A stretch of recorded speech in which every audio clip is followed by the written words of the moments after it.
Bagus sekali, bagus sekali. Bapak sudah berhenti berbohong? Sudah, tapi belum. Yang paling kecil kayak Kaisang ya jualan pisang goreng. Kemudian yang gede Gibran itu jualan martabak. Silakan. Tenang saja Pak, saya sudah ada di sini. Mohon dukungannya. Kebun binatangnya. Bagus sekali, bagus sekali. Bapak sudah berhenti berbohong? Sudah, tapi belum.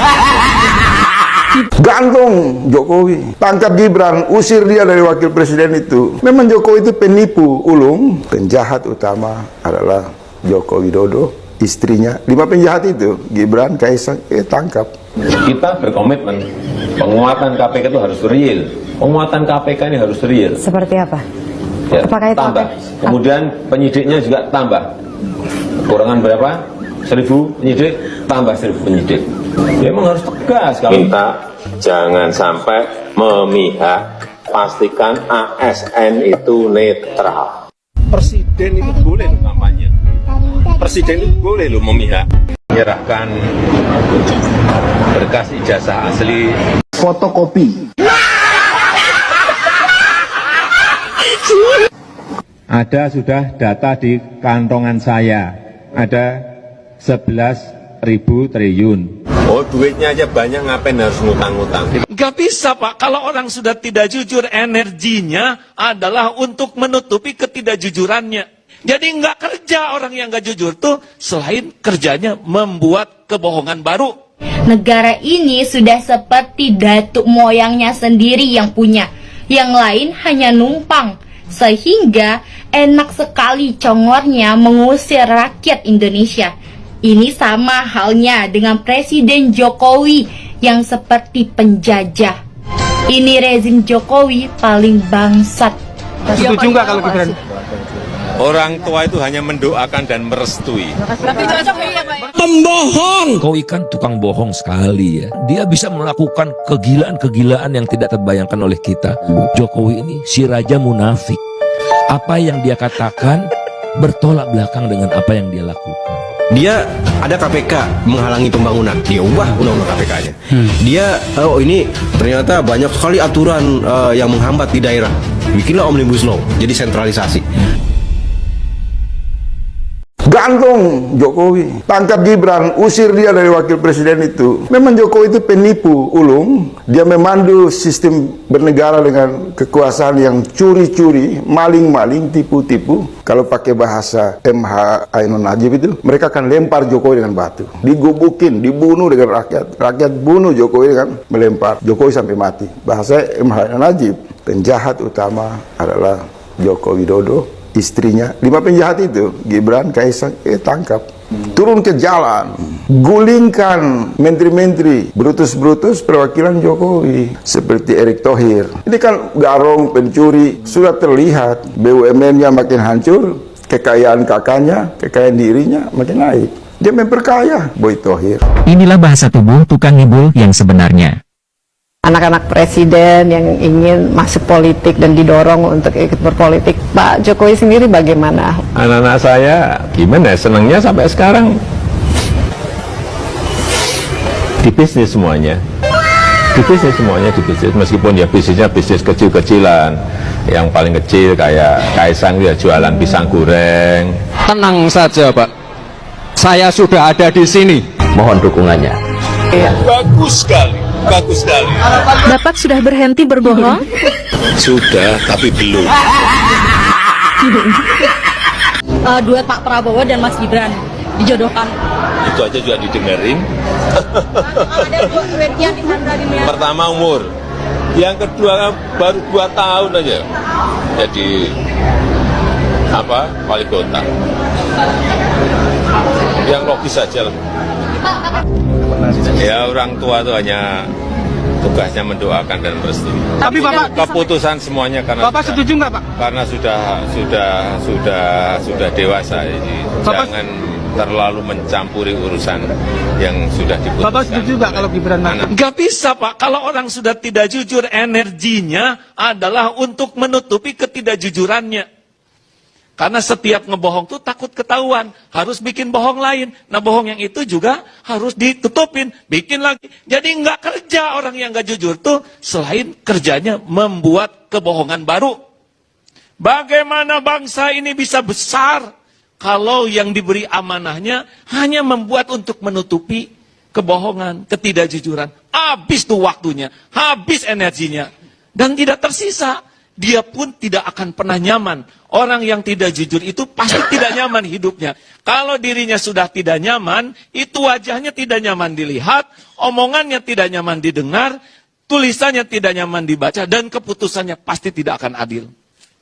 Karena ketidakjujuran tidak akan menghasilkan kebaikan. Masalah komitmen, kalau kita berkomitmen, penguatan KPK itu harus real. Penguatan KPK ini harus real. Seperti apa? Ya, tambah anggarannya. Kalau perlu hitungan kami, kalau ekonomi ini bisa tumbuh di atas 7 bisa 10 kali lipat. Apakah itu tambah. Kemudian penyidiknya juga tambah.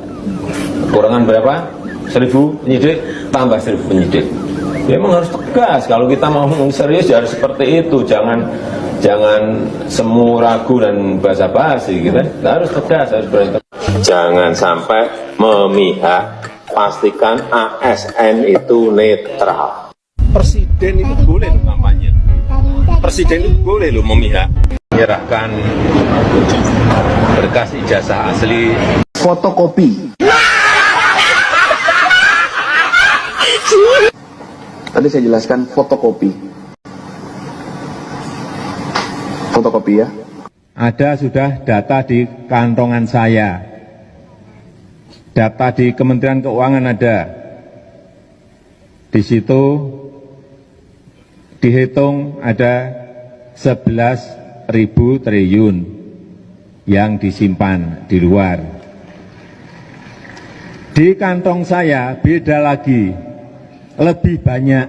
Saya sudah ngomong, nanti Jokowi itu turun dari kekuasaan, seluruh daftar kasus dia udah pegang. Dia sadar rakyat akan mendesak dia untuk masuk penjara. Kalau tekanan itu kuat, satu demi satu kasus akan dilepas. Tujuannya apa? Supaya dia tidak menjadi bidikan. Orang-orang di KPK itu adalah komplotan Jokowi. Mereka hasil 30 juta US dollar revisi undang-undang yang didanai oleh Jokowi. KPK minta untuk adili Jokowi. Saya mau lihat anak-anak muda itu panjat gedung KPK. Satu saja proposal. Adili Jokowi, Gibran, Kaisang, dan oligarki. Jangan kemana-mana dulu. Kenapa? Prabowo juga korban. Polisi korban, TNI korban, mahasiswa korban. Seluruh elemen bangsa korban kebiadaban. Tikus gorong-gorong Presiden Joko Widodo. Itu intinya.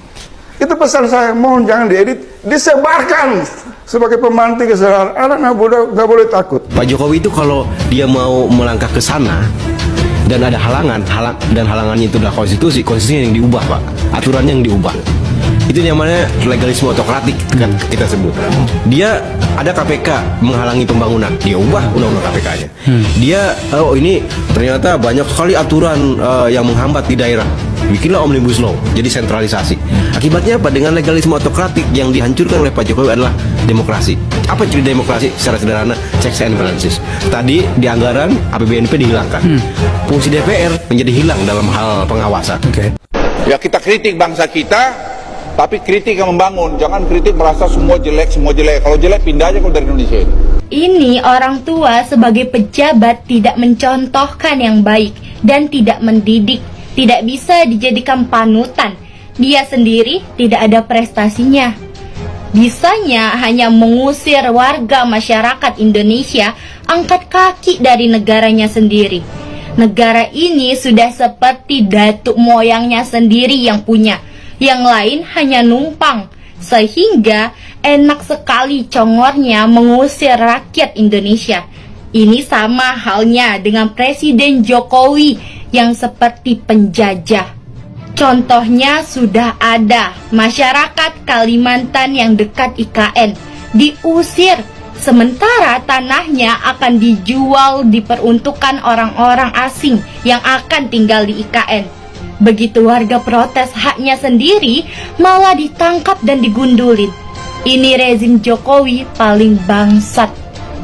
Tidak boleh ngerangkep jabatan kerja di satu tempat saja belum tentu benar kok. Saya selalu menyampaikan kepada anak-anak saya untuk bekerja mandiri dan bertanggung jawab, tetapi tidak ikut dengan proyek-proyek yang berkaitan dengan negara. Nggak boleh.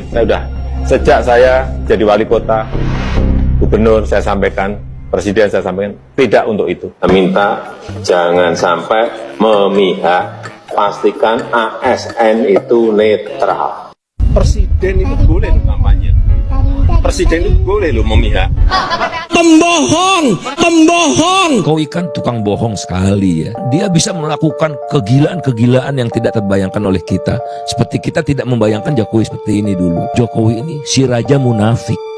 Apa yang dia katakan bertolak belakang dengan apa yang dia lakukan. Masa kita nih negara agraris segala macam, impor semua diimpor. Di masa dia puncak impor. Tahun ini diperkirakan impor beras 5,8 juta ton, tertinggi sepanjang sejarah. Jokowi ini perusak institusi. Jadi yang dia rusak republik ini adalah fondasi.